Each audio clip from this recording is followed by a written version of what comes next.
Sports Office on location, hanging out with Darington Hobson, the former Lobo and Milwaukee Bucks draftee. Darington, thanks for spending some time with us. Thanks for having me. Hey, so now you look great. I mean, I'm watching you shoot, and you're knocking everything down. I mean, we just stopped counting. Yeah. You're just knocking everything down so much.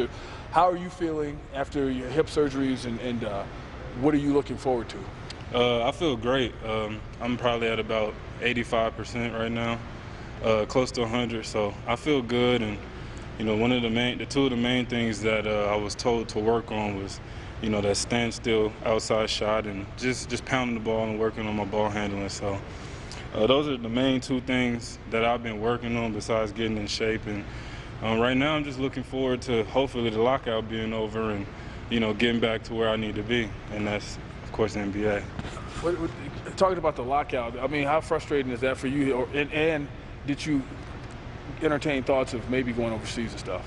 I wouldn't say it was I mean, it's kind of frustrating due to the fact that I had to sit out a whole year and I missed playing basketball. But, you know, on the bright side, there's always a good with the bad. And I got more time, you know, to heal. So, you know, if training camp would have started in October, I'd have been going to training camp 70, 60%. Whereas now I'm 85, close to 100. So hopefully whenever the lockout's over, I'll be 100%. So, I mean, the lockout kind of worked in a blessing for me because it gave me more time. And I've got a lot of calls to go overseas, but, you know, my dream is to play in the NBA. And right now, my focus is playing in the NBA and not going overseas.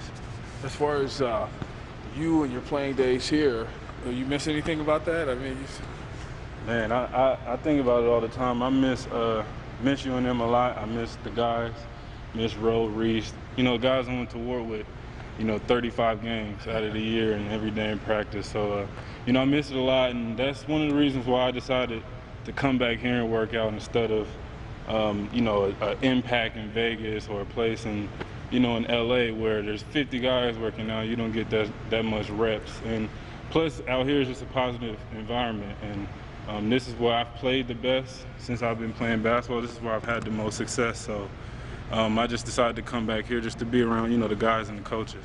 30-win season, man. You think anybody else would do that, or you think you guys set the bar where it won't be knocked down?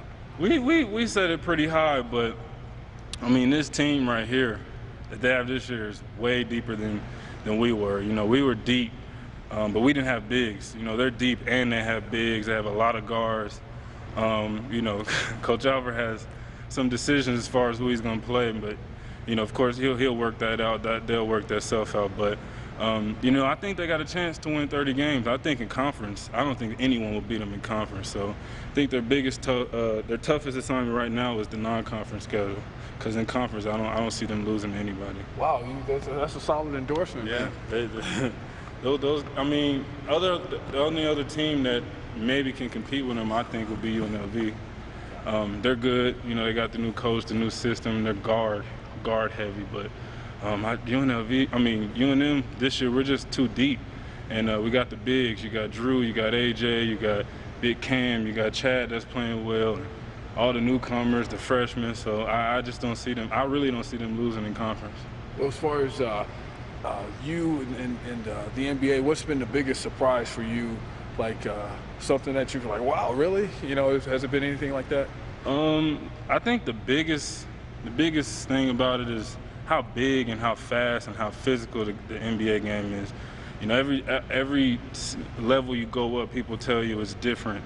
The guys are bigger and stronger. And from high school to college, it was kind of a difference, but it really didn't affect me.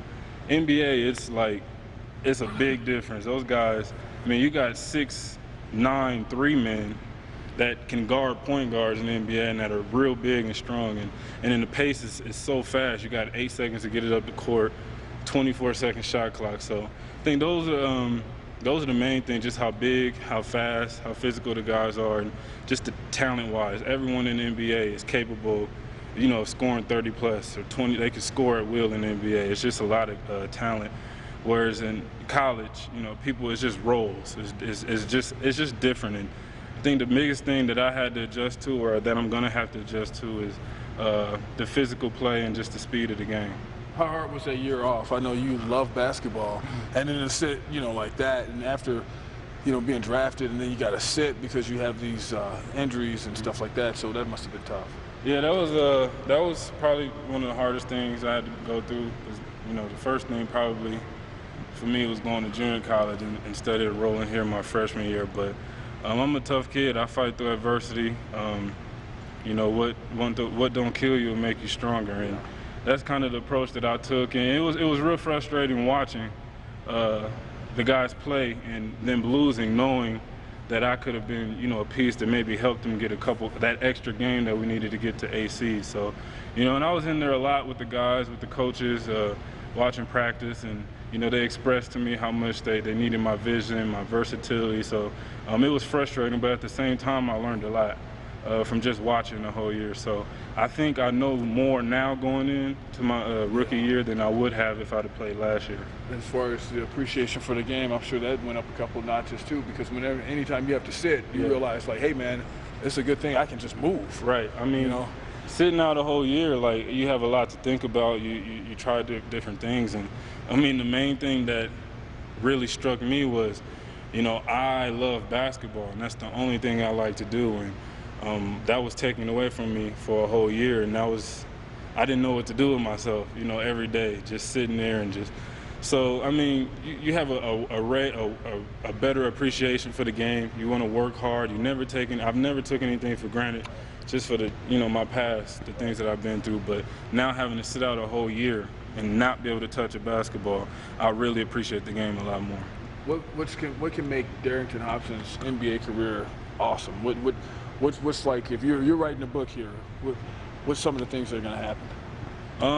You know, I try to take it a step at a time. Right now, I think the first thing would be to get the lockout over with. Chapter one. Huh? So that chapter one is let's end the lockout, let us play, so we can get that done. But I think hopefully, you know, to end or to start with the chapter in my book, I just want to have like a long, successful career, 10 to 12, maybe 15 seasons. They say guys that have high IQs and versatility really stick into the league. So I just want to be one of those guys that's known for playing hard, being a good teammate, and just doing whatever it takes, you know, for your team to win. And as far as personal goals, my rookie year, of course, I think this year's draft was one of the weakest drafts. So I'm in a rookie class where I can come in and, you know, hopefully compete for a rookie of the year or first team all rookie, second team all rookie, something like that. So those are some of my goals for this year, and of course helping my team make the playoffs. But as far as, you know, as a long career, I just want to have a long, successful, injury-free career, and hopefully just win a lot of games. Okay. Darington, as always, thanks for coming in. Yep. And until next time, Robert Pugsley behind the camera. We'll see you next week. Woo, woo, go Lobo.